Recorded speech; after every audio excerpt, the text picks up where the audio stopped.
The Presleys are shown a house 1 year after the previous owners fled in terror. The estate agent, suspicious of the low price, insists that prices have recently been low. Kevin, the youngest, investigates a sound in the attic on the first night. A ghost appears using his phone's light. He vanishes when he fails to scare Kevin and instead receives a laugh. Kevin goes back to the attic and sits down to converse with the ghost. He is unable to communicate and has no recollection of his past. Kevin refers to him as Ernest because that is the name on his bowling shirt. Kevin's big brother Fulton bursts in. Ernest assists Kevin while he is bullying him for his phone. Fulton discovers a video Kevin took of Ernest when he first saw him and quickly demonstrates to their father Frank that their new home is haunted by a ghost.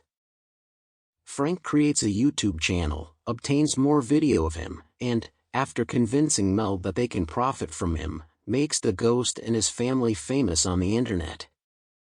Kevin meets Joy, his neighbor, in high school. She refers to his residence as the House of Death.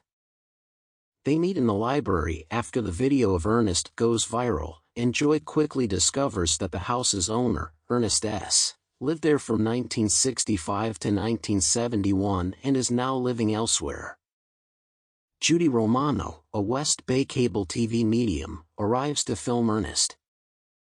Kevin shows him various horror clips in order to make him scarier. Ernest quickly scares her crew, but even Judy reacts in terror, jumping out the window. The post of the madam's reaction goes viral at an unprecedented rate. Joy persuades Kevin that they must take Ernest to a bar once owned by the house's previous owner in order to jog his memory. They begin to learn more about Ernest's past, beginning with a photo of him with the previous house owner, and then he becomes obsessed with a little blonde girl in the park. Dr. Leslie Monroe, on the other hand, pays Frank and Mel a visit and tells them about an old CIA program she used to run. The goal of Wizard Clip was to capture a ghost. When the cost of the program was revealed to the public, it was cancelled, making her the scapegoat. When she tries to persuade them that Ernest is dangerous, Frank evicts her. The CIA is triggered by a viral video of Ernest and the girl in the park. They break into the Presley residence, but Kevin, Joy, and Ernest have already left for Oklahoma in search of the previous owner. The Presleys are coerced the next morning into making an appeal to apprehend the trio. They outrun the many police cruisers chasing them after seeing the broadcast on a convenience store TV. When the man arrives at the house in Oklahoma, he tells the story of Randy, who he claims became a drunk after his wife died while giving birth. He vanished, leaving his 4-year-old daughter with them. The CIA swoops in after Ernest makes himself visible. Kevin is depressed at home. Frank apologizes to him, admitting that he has been selfish at the expense of the family. He also tells Kevin that he is a much better man than himself. An aggressive agent in the CIA facility is wearing a pin that triggers his memory.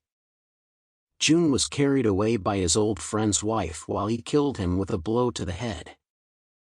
Ernest is being punished for failing to comply, but Dr. Monroe assists him because they had a positive interaction earlier and she senses his goodness.